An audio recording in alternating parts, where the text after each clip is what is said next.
Oi, meus amores, tudo bem com vocês? Eu espero que sim. O nosso bate-papo de hoje será sobre os povos da Palestina. Mas antes de iniciarmos o nosso conteúdo, deixe aquele like, se inscreva no canal, deixe seu comentário e sem mais delongas, vamos ao conteúdo. Primeiro que a gente vai falar vai ser os fenícios. Os fenícios eram também chamados de povos do mar, porque eles estavam ali no mar Mediterrâneo. Eles se localizavam no crescente fértil, porém sua terra fértil propícia para a agricultura era muito pouco, pois eles ficavam entre o mar e uma cadeia de montanhas. Então ficava difícil movimentar a economia com a agricultura e também abastecer as cidades. A economia dos fenícios era baseada no comércio marítimo. E nesse comércio eles se destacavam na pesca e na extração de madeiras como carvalho, pinheiro e cidro do Líbano. O cidro do Líbano era uma árvore abundante na região. A sociedade desses povos era em cidades-estados. O que eram cidades-estados?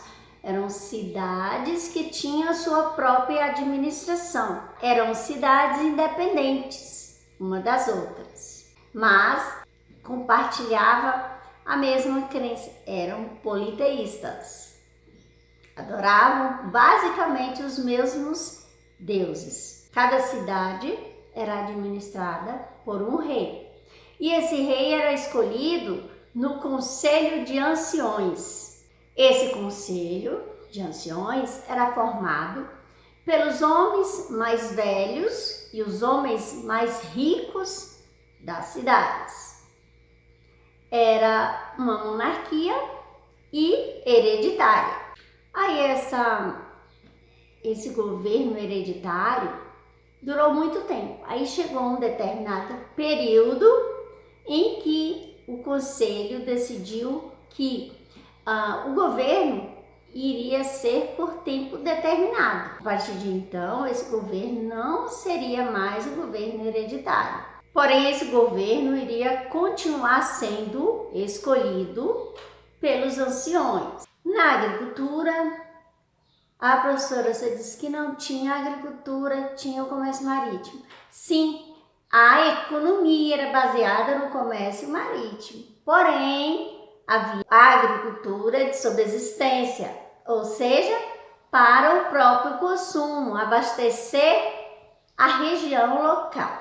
E nessa agricultura de subsistência, se cultivava o trigo para fabricar farinha, e o azeite para fabricar óleo. Pessoal, ali já nesse período já se havia escravos, porém de uma outra forma. Não tinha nada a ver com o tom da pele, ok? Eram escravos adquiridos por meio de dívida. Alguém tinha uma dívida, não podia pagar, era escravizada até que essa dívida fosse paga, ou se a dívida fosse muito alta, ficava a vida toda trabalhando como escravos, ok? Esses escravos, além de trabalharem ali para os seus donos, eles também eram utilizados como moedas de trocas no comércio de escambo, quando acontecia que esse comércio era raro. Aí quando acontecia esse comércio de escambo, o escravo também era utilizado como moeda de troca. Eles também tinham domínio na fabricação de artes, como joias, vidros, cerâmica. Eles também faziam importação, ou seja, compravam produtos de outras regiões, como do Mar Negro, que eles importavam produtos como ouro, chumbo, ferro, que eram produtos que eles não tinham na região. Em relação à religião, como eu já havia dito para vocês, eles eram politeístas. Todas as cidades eles, em geral, adoravam os mesmos deuses. E esses deuses tinham características humanas. Porém, cada cidade tinha o seu protetor. Ou seja, eles adoravam o mesmo conjunto de deuses, porém cada cidade tinha um deus específico, protetor daquela cidade. Entenderam?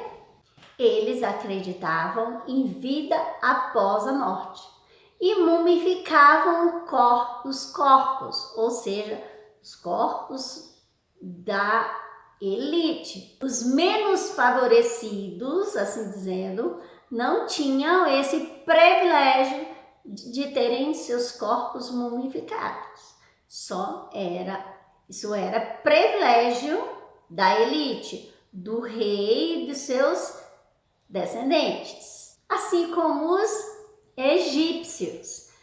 Em outro momento da história, houveram dois homens que criticaram essa religião dos fenícios, que foram Gideão e Elias. Sim, aqueles lá da Bíblia. Falando um pouquinho sobre a cultura, eles dominavam a técnica da navegação à distância, se localizavam por cartografia, ou seja, eles já conheciam, eles já sabiam fazer leitura de mapas.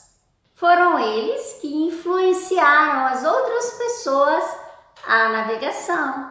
Outra coisa muito importante é que foram eles que influenciaram o nosso alfabeto. Agora nós vamos falar um pouquinho sobre os hebreus. Sim, eles mesmos. Os primeiros povos monoteístas da nossa história. Os primeiros povos hebraicos que reformaram e habitaram a cidade de Ur, na Mesopotâmia. Segundo a crença hebraica, Abraão recebe uma mensagem de Deus, que é a seguinte: sai da tua terra, da tua parentela, da casa do teu pai e vá para a terra que eu te mostrarei. Eu farei de ti um grande povo. E assim o fez. E assim, em 1800 a.C., o povo sai de Ur, liderado por Abraão, e segue em direção a Canaã, conhecida como Terra Prometida. Pessoal, essa história é uma história que relata a Bíblia Sagrada. Está lá em Gênesis. Em 1700 a.C., aquela região sofre um período muito grande de seca e aquele povo migra novamente, mas dessa vez para o Egito e também liderado por outra pessoa, o neto de Abraão, Jacó. Jacó teve 12 filhos e fundaram mais 12 tribos, mas a história foi meio triste, digamos assim. Os hebraicos ficaram por mais ou menos 100 anos escravizados pelos egípcios. Em determinado tempo, esse povo foge do Egito, liderado dessa vez por Moisés. Esse povo fica perambulando 40 anos no deserto. Só depois eles voltam para a Palestina, derrotam os palestinos, unificam as tribos e modificam o poder, centraliza o poder, o qual se tornará uma monarquia. Lembra o que é uma monarquia? Onde o poder se centraliza na mão de um único rei. A Palestina terá a partir de então como capital Jerusalém. Religião monoteísta. Abraão foi o primeiro a seguir os ensinamentos da Bíblia. A tribo tinha sua localização geográfica privilegiada, pois ali passavam os comerciantes que iam para a Mesopotâmia, ao Mediterrâneo, além da agricultura e do pastoreio comercial. Eles desenvolveram conhecimento tanto na medicina quanto na biologia. Por último, mas não menos importante, os persas. Os persas se localizavam onde hoje é o Iraque, terra fértil e propícia também para o pastoreio. Uma região também cercada por montanhas. Faz fronteira ao norte com o Mar Cáspio e ao sul com o Golfo Pérsico. O primeiro rei se chamava Ciro e o seu sucessor foi seu filho, o primogênito. Suas cidades eram cidades independentes, porém se ajudavam economicamente e militarmente quando julgavam necessário. Eram politeístas e também naturalistas. Eles acreditavam em sonhos e adoravam animais. Os persas foi a primeira civilização a criar os carros de combate, conhecidos hoje como tanques de guerra. E também foi a civilização mais forte militarmente falando. E eles também criaram um sistema de correio para fazer uma interligação entre as cidades e as comunidades. Havia também uma polícia secreta. O rei tinha pessoas infiltradas em todos os lugares para ver quem estaria planejando algo contra o mesmo. E por hoje é só. Um abraço carinhoso, obrigada por ter ficado comigo até agora. Um beijo no coração e até a próxima aula.